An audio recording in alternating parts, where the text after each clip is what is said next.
Esselamu Aleyküm ve Rahmetullahi ve Berekatuhu. Aziz dostlar, insanın qəlbində həmişə bir sual onu düşündürür. Acaba Allah məni sevirmi? Əslində bu imanla gələn bir sorğudur. Çünki sevilməyi istəyən qəlb Allaha yönəlir. Allaha olan sevgi dünyada heç bir sevgi ilə qiyas olunmayan sevgidir. Qəlbində Allahı anma istəyi varsa, əgər qəlbin daima Allahı anmaq istəyirsə, bu böyük bir nemətdir. Çünki Allah sevdiyi qulunu özünü zikr etməyə yönəldir. Hər dediyində əslində o səni anmana izin verir deməkdir. Bu bir çağrıdır və bu çağrı hər kəsə gəlməz.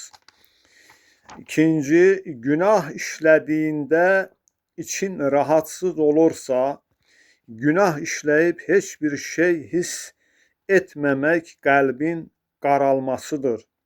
Amma əgər etdiyin xətalardan sonra vicdanın sızıldayırsa, bu Allahın səni dərk etmədiyinə işarətdir. Çünki səni sevdiyi üçün qəlbinə rahatsızlığı qoyar ki, geri Allaha dönəsən. 3. Dua etmək istəyi artırsa, dua etmək qul ilə Allah arasındakı ən gözəl bağıdır. Əgər daima dua etmək istəyirsən, bil ki, Allah səni huzuruna çağırır. Çünki Allah sevdiyi qulunun səsini duymaq istəyər. Sən dua edərkən əslində Rəbbin səni dinləyir. 4. Çətinliklər səni Allaha yaxınlaşdırırsa, həyatındakı sıxıntılar səni üsyana deyil, Allaha yönəldirsə, bu çox böyük bir işarətdir. Çünki Allah sevdiyi qulunu itirmək istəməz. Bu üzdən bəzən çətinliklərlə onu özünə çəkər. Acı kimi görünən şeylər əslində rəhmət ola bilir. 5.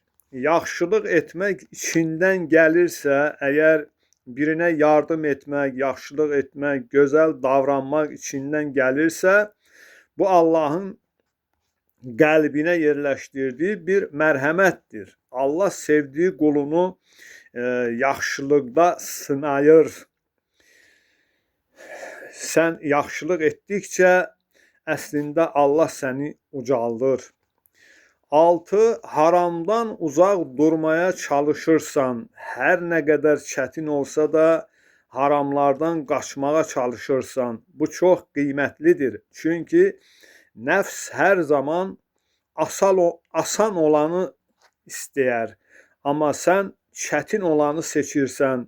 Bu Allahın sənə verdiyi bir gücdür və bu güc sevilən qullara verilir. 7. Qəlbində rahatlıq anlayışı varsa, dünya malı səni məftun etmirsə, qəlbin daha dərin bir rahatlıq axtarırsa, bu Allahın səni özünə çağırdığı bir işarətdir. Çünki gerçək rahatlıq sadəcə onun, Allahın yanındadır. Qəlbin boşluq hiss etdisə, bu boşluq Allah ilə dolması üçündür.